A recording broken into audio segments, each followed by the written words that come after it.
Je m'appelle Jérôme Brissot, conducteur de train depuis maintenant 22 ans. J'ai traversé la France de long en large, sous toutes les météos, à toutes les heures. Et malgré toutes les histoires que l'on raconte sur les lignes abandonnées, les gares, fantômes ou les suicidés sur les rails, je peux vous dire que je n'avais jamais eu peur. Jusqu'à ce fameux 14 novembre, une nuit où j'ai failli ne jamais revenir.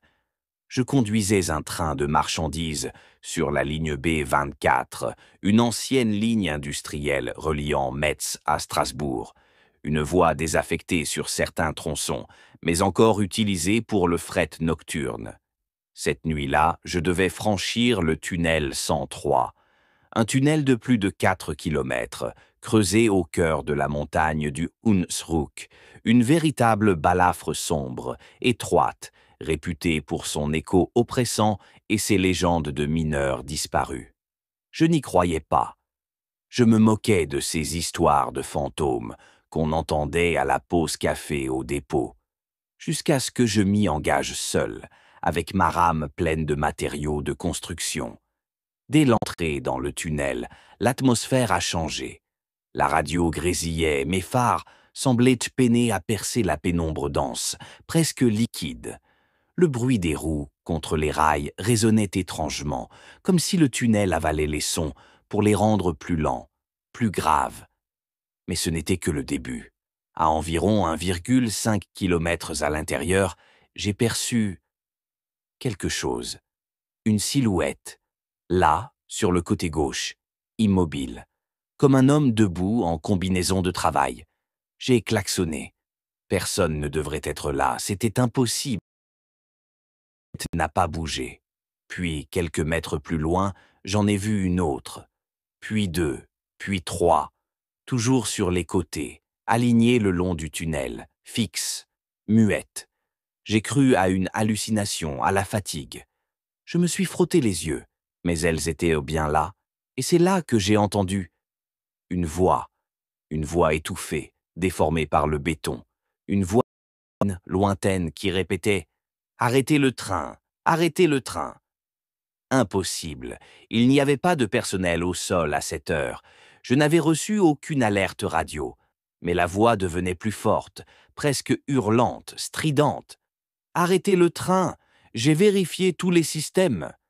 Tout était normal, mais mon instinct me hurlait le contraire. Puis tout a basculé. Les lumières de la cabine ont vacillé. La radio a émis et mon tableau de bord s'est illuminé d'une alerte rouge que je n'avais jamais vue. Code 103. Un code obsolète utilisé à l'époque où ce tunnel servait encore pour le transport de matières dangereuses. C'était impossible. Ce code n'existait plus. Et alors que je cherchais à comprendre, le train a ralenti brutalement. Comme si quelque chose freinait manuellement la rame. J'ai ouvert la fenêtre pour tenter de voir ce qui se passait. Et là, je l'ai vu, à quelques mètres, sur la voie.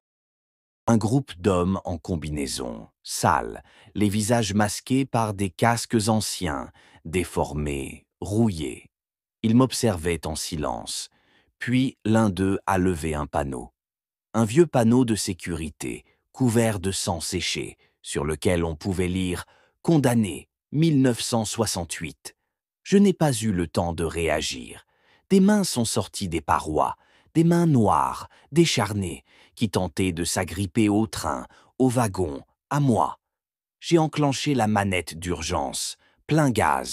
Le train a hurlé, les moteurs ont vibré comme jamais. Mais j'avais l'impression de rouler dans de la boue, ralenti par des forces invisibles.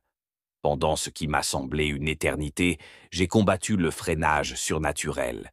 Les voix, les hurlements, les pleurs résonnaient dans ma cabine. Des visages apparaissaient sur les vitres, tordus par la douleur et la colère. Puis, d'un coup, la lumière est revenue. Le tunnel est redevenu silencieux, et j'ai émergé à l'autre bout. Il n'y avait plus rien. Ni anomalie technique. Arrivé au dépôt, j'ai fait inspecter la rame. Aucune trace, aucune preuve. Mais sur la carrosserie, un seul message gravé à l'ongle. Ils sont toujours là. Depuis cette nuit, je refuse de passer par le tunnel 103.